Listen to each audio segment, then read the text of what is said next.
Guys 18 নম্বর রোজার দিনে বাড়ির পাশে একটা চাস্তো ভাইরা ইফতার দিল, তাই এই ইফতারে ওই চাস্তো ভাইয়ের সাথে আর আমার সাথে কি হলো সেটাই তোমাদেরকে বলবো।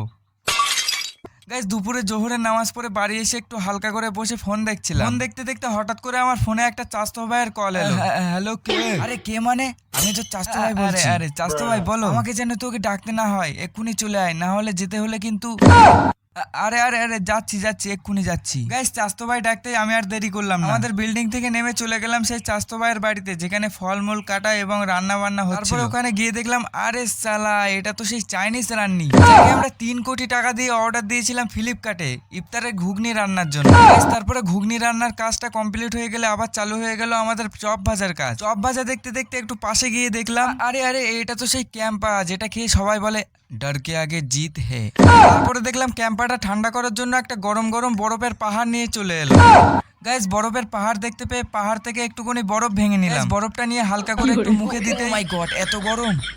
গাইস দুপুরে ইফতারটা কমপ্লিট হয়ে গেলে আমরা বিকালে আসরের নামাজের পর ইফতারটা নিয়ে মসজিদের দিকে যেতে লাগলাম। ইফতার নিয়ে আমরা মসজিদে চলে যাই। ভিডিওটা ভালো লাগলে সাবস্ক্রাইব করে দিও। আল্লাহ হাফেজ।